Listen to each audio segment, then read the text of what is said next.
Please welcome United States Army veteran Edward Smith.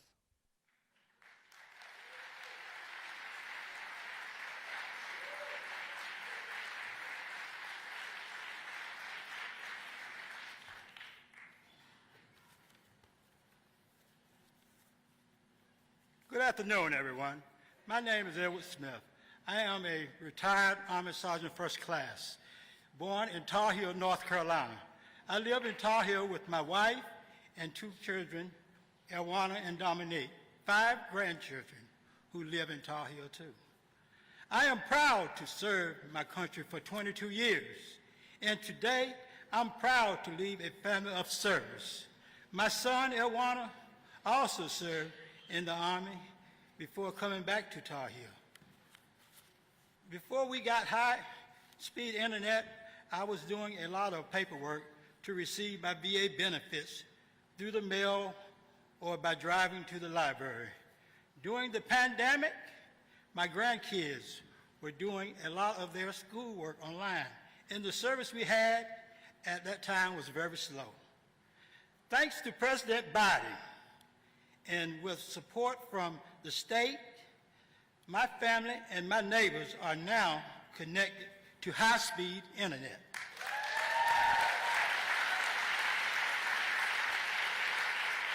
It really helps the kids when they are doing schoolwork, and I can email and download my VA paperwork and talk to my doctor online instead of driving far away. Our church is even connected now to the internet, and the members that cannot come to church for some reason at all, they can look at the service online, which is great. I'm grateful for President Biden's investment in high-speed internet have made things better for my family and my community. And by the way, if I can mention another issue, President Biden has also helped my neighbors with diabetes with affordable insulin and capping the insulin at $35 a month, which is a huge help for people that's on insulin. President Biden is helping every small town across America get connected to high-speed internet. And now, without delay, now I would like to introduce you to President Joe Biden. And in closing, I would like to say 4 more years.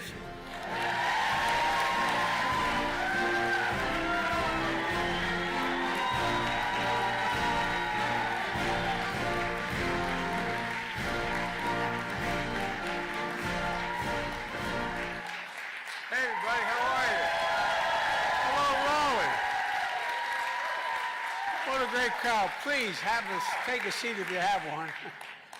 I once said that at an event, and people didn't have chairs, and the press looked at me and said, what the hell's the matter with that guy? Anyway, Edward, thank you. Sergeant First Class, I was telling him my son, Bo, who I lost because of what happened in Iraq. Anyway, my son, Bo, when he made Major in Iraq, I was there. I wasn't with him when he made that, when he got promoted, but I was with him later at an event,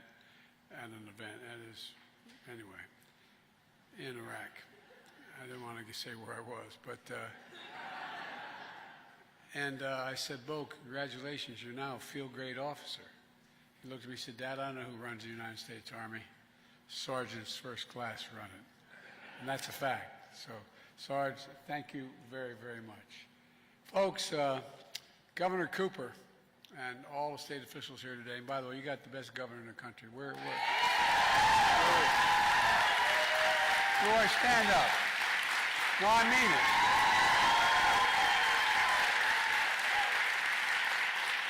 You know what I love about him most?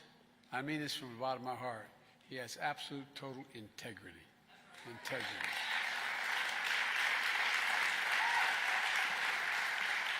Thanks for the welcome back to North Carolina, Gov. I appreciate it very much. I also want to mention Congressman Deborah Ross. Where's Deborah? I just had my picture taken with her. That's probably why she left. No, all kidding aside. Anyway, oh, she couldn't be here, actually. That's not true. I got it mixed up.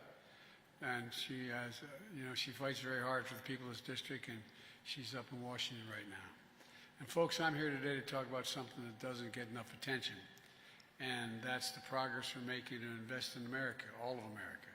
You know, there's a law written back in the 30s that says when the Congress passes a bill that has money in it to be spent to build something in America, whether it's an aircraft carrier or it's a highway or whatever it happens to be, that the president should use American workers and American products. For the longest time, Democrats and Republican presidents didn't abide by that very much.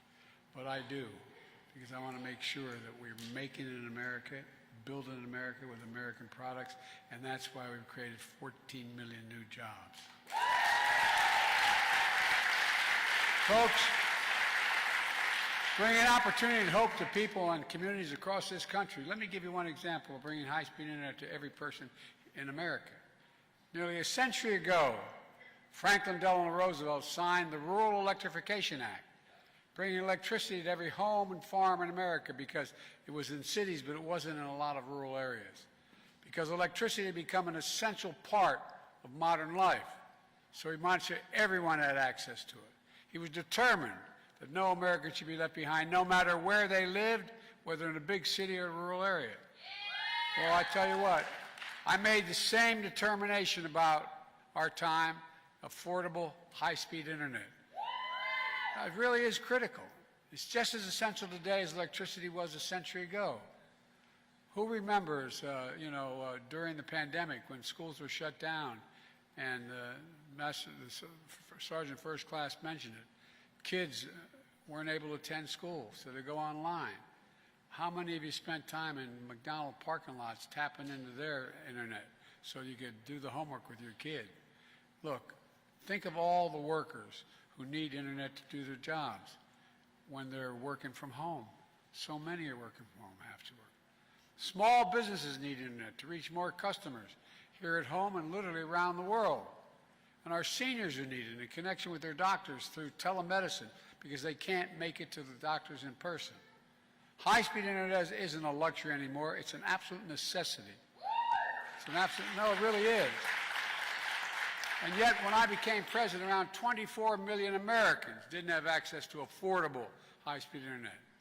And for millions more, their internet connection was limited or unreliable. That's why, as soon as I came into office, I took action with what we call the American Rescue Plan. And it included more than $25 billion to invest in affordable internet, high-speed internet all across America. A few months later, I signed a piece of legislation which many people didn't think we could get done, the Bipartisan Infrastructure Law. It's a once-in-a-generation investment to rebuild America's infrastructure, our roads, our bridges, our railroads, our high-speed internet, all of it paid for. And look, our goal is to connect everyone in America to affordable, reliable, high-speed internet by the year 2030, everyone in America. Just like Franklin Roosevelt did a generation ago with electricity. I promise to be a president for all America, whether you voted for me or not. These investments help all Americans in red states and blue states as well. We're not leaving anybody behind. Look around North Carolina, and with the leadership of Governor Cooper, with the partnership of your governor, we've invested more than $3 billion to expand high-speed internet in every county across the state. $3 billion.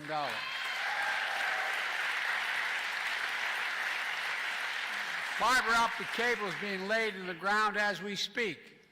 Over the next 3 years, over 300,000 homes and businesses all across North Carolina will be connected with affordable, high-speed internet.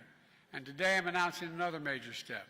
We're investing another $82 million to connect 16,000 additional homes and businesses, bringing high-speed internet all across the state of North Carolina, from top to bottom.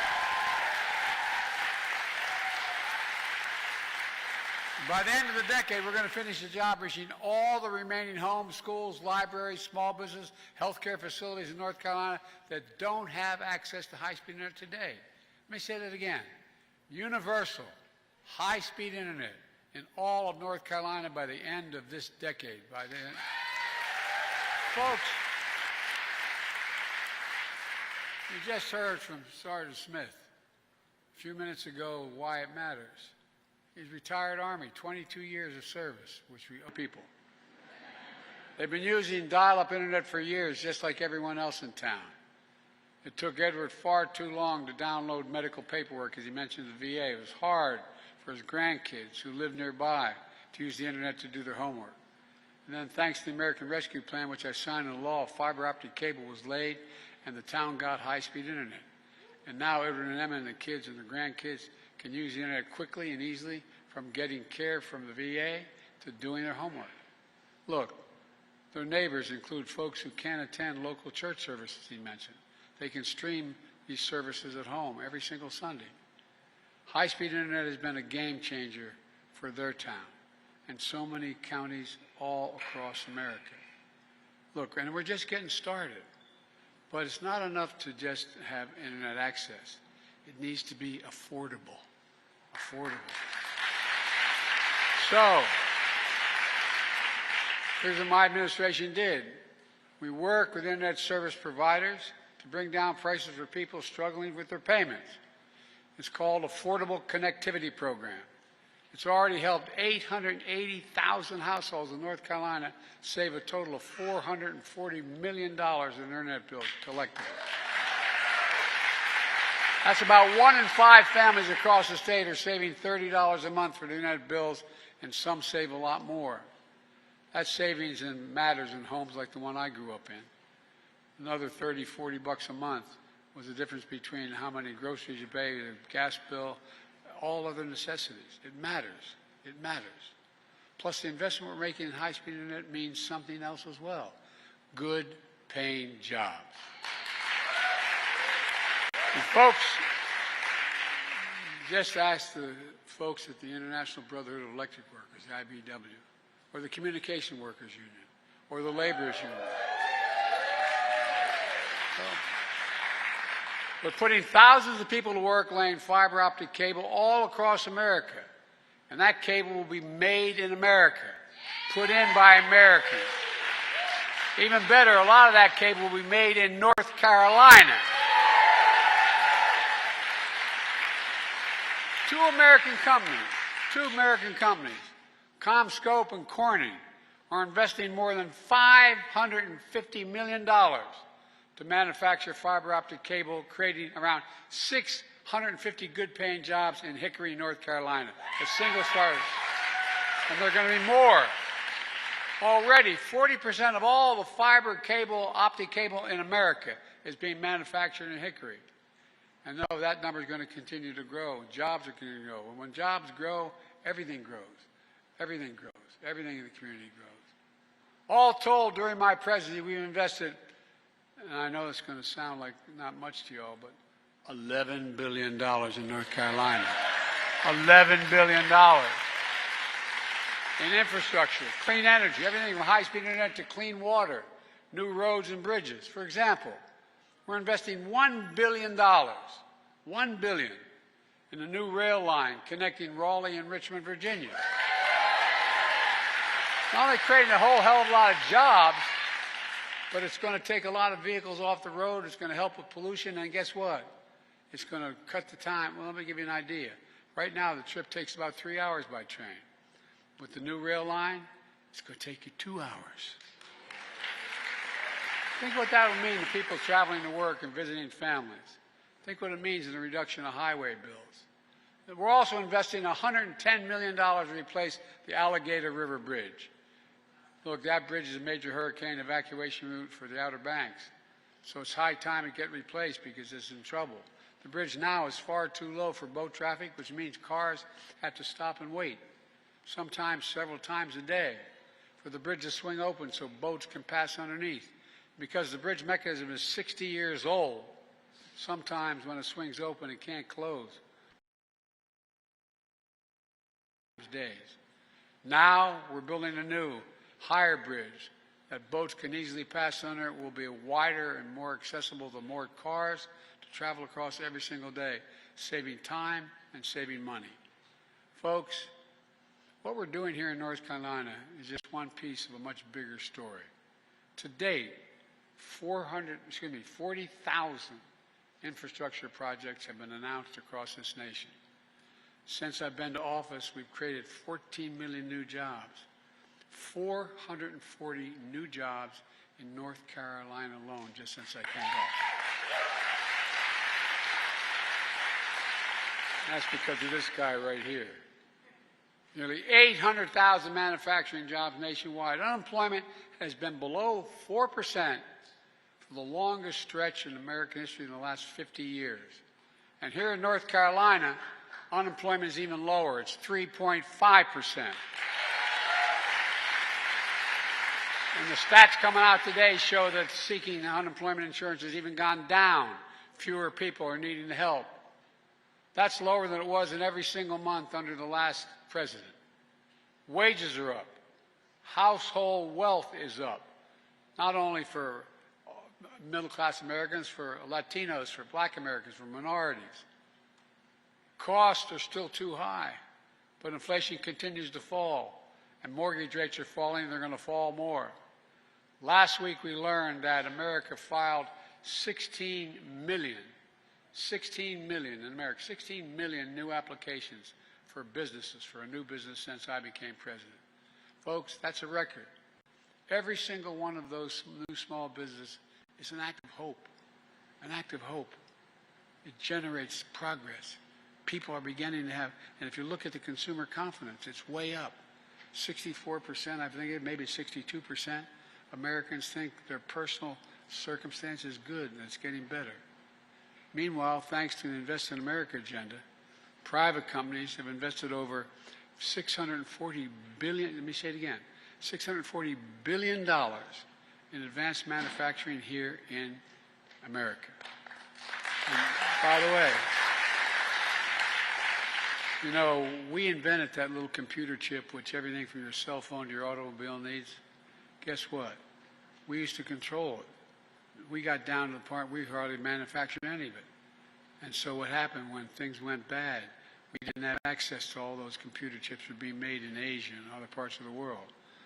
So I got in the plane and went to South Korea. And I said, why don't you come invest in America? One thing led to another. Over $50 billion, people coming to America, investing and building these computer chip factories. And guess what? It's just getting started. But guess what? The fact is that these computer factories, they build what they call fabs. They're about as big as a football field, and they manufacture these chips. You don't need a college degree to work in it. You know what the average starting salary is? $116,000. $116,000. And look, put it all together. America has, this is a fact, the strongest growth rate of any and the lowest inflation rate of any major economy in the world. In the world. We have a lot more work to do. There's no question our plan of investing in America and the American people is working. It's all part of my economic vision. Building an economy from the middle out, from the middle class out, and the bottom up. That way the poor have a shot, middle class does well, and wealthy still do well. Well, they got to start paying their taxes.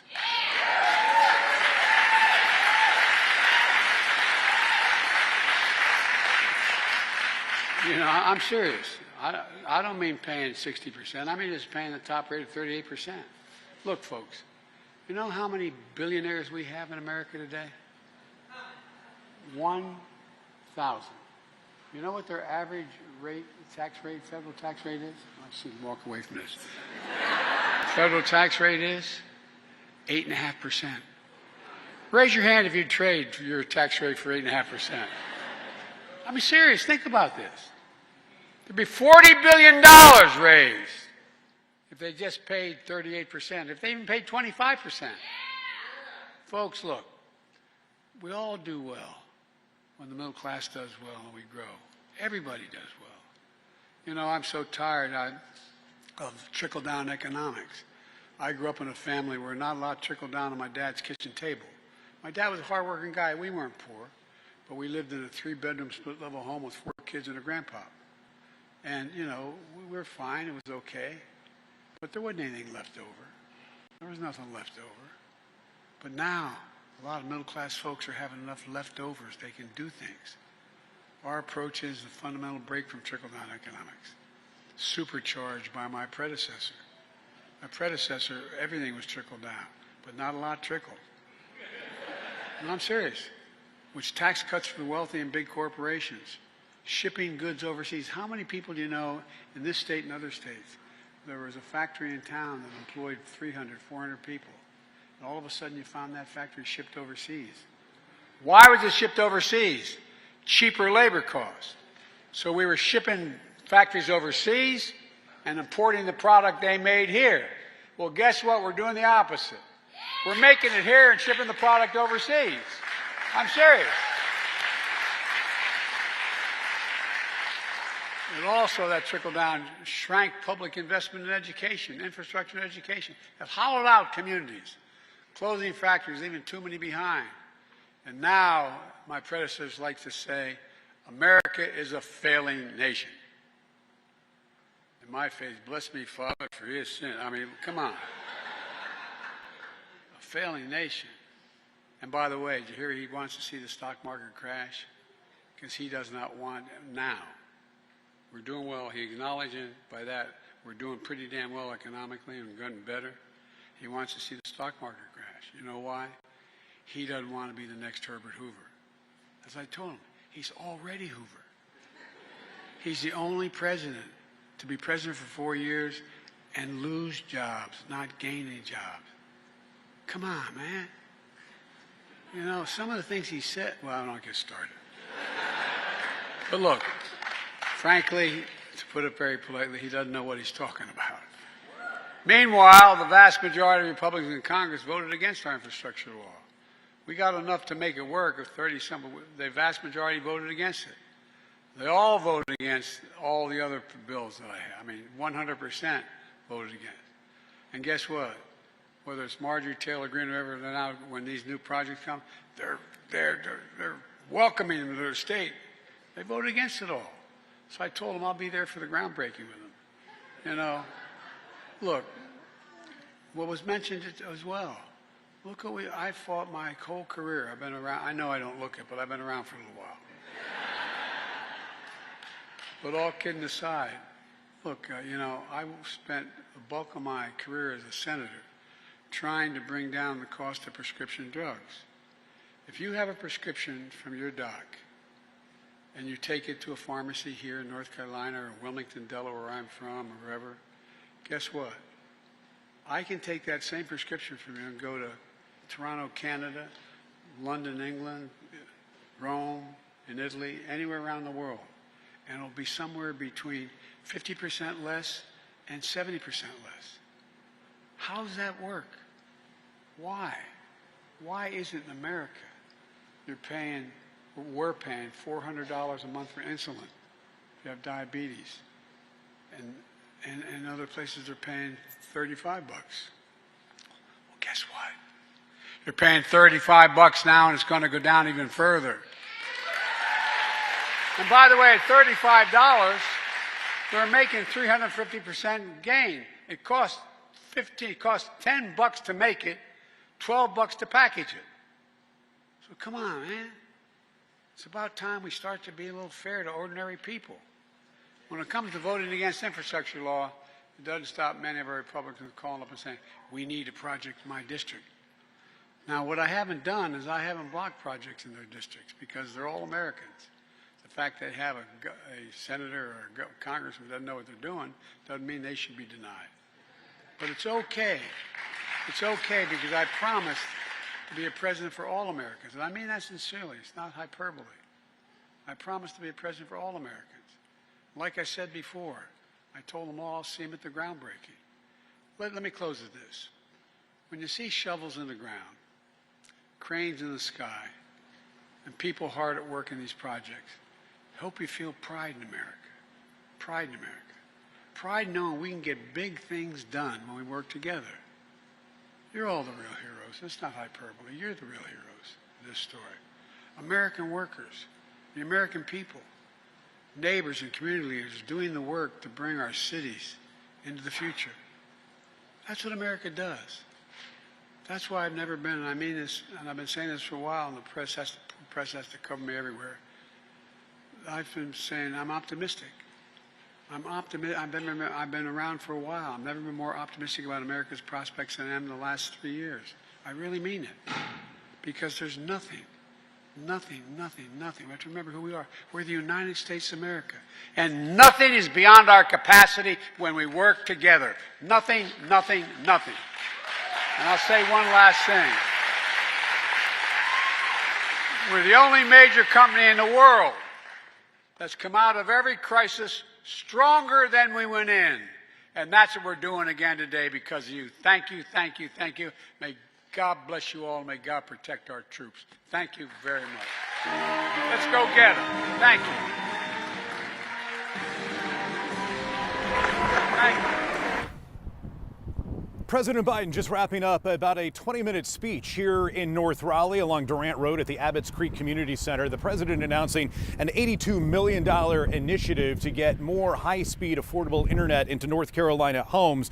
He says that will provide connectivity to 16,000 more homes here in North Carolina. The president also talking about his economic agenda, very much a campaign speech here in North Carolina today, and also drawing distinctions between himself and former President Trump and Republicans in Congress. The president is meeting with some people here, invitation-only crowd at the Abbotts Creek Community Center here in North Raleigh. From here, there is another event planned that'll be a campaign-associated event held privately. We'll be covering that here on Eyewitness News through the afternoon.